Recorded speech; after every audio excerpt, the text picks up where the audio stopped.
На уходящей неделе Кыргызстан временно приостановил пропуск лиц и транспортных средств через границы с Казахстаном, Таджикистаном и Узбекистаном. Президент Жээнбеков переговорил по телефону с президентами этих трех стран, обсудив ситуацию с коронавирусом. Германия выделила Кыргызстану 500 тысяч евро для борьбы с инфекцией. Турция передала больницу кыргызско-турецкой дружбы в Бишкеке кыргызскому Минздраву. Глава офиса Всемирного банка в Бишкеке Булурма Ангаабазар сообщила, что рассматривается вопрос перераспределения средств для других проектов на поддержку системы здравоохранения Кыргызстана. В Алабуке от пневмонии скончалась 82-летняя женщина, однако медики говорят, что это не коронавирус.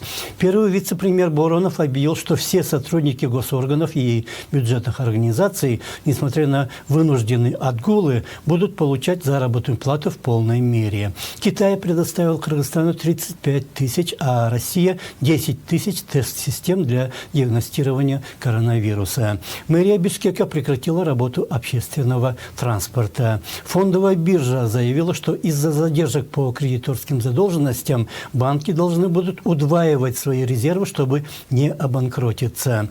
Аэропорт Манас прекратил авиасообщение по всем направлениям, в том числе и по внутренним. Срок предоставления единой налоговой декларации физическими лицами и индивидуальными предпринимателями продлили до 1 сентября. Специалисты Госкомсвязи запустили новые специальные информационные ресурсы «Хай-Доктор КГ» и «Ковид КГ».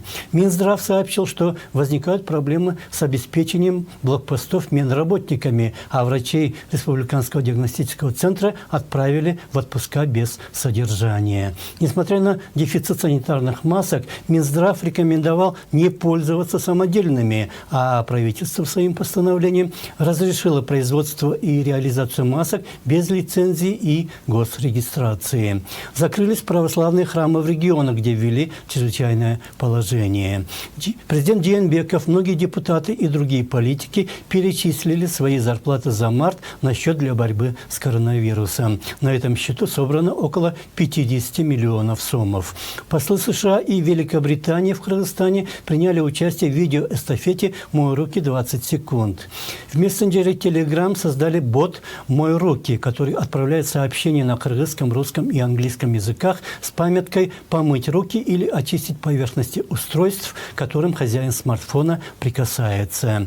Госагентство антимонопольного регулирования разрешило поднять максимальные цены на муку в 1,5 раза.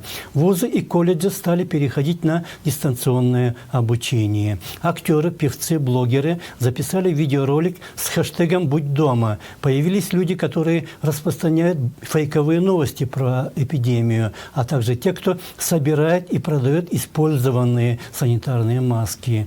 Международная правозащитная организация Human Rights Watch призвала власти Кыргызстана освободить Азимджана Аскарова по гуманитарным соображениям. Компания Centera Gold, разрабатывающая Кумтер, впервые за последние 4 года решила выплатить акционерам дивиденды. Кыргызстан должен получить 2 миллиона 200 тысяч долларов.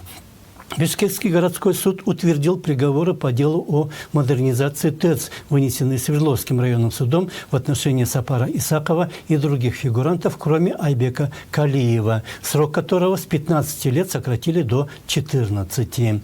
Доллар за неделю подорожал на 2 с лишним сома, но все равно он дешевле курса, по которому его на прошлой неделе продавал Национальный банк. Мобильное приложение Тулпар, разработанное для гаджетов на базе платформы Android, стало на неделе доступным и для платформы Apple. Скачав его на смартфон, можно контролировать и пополнять счет, а также просматривать историю поездок.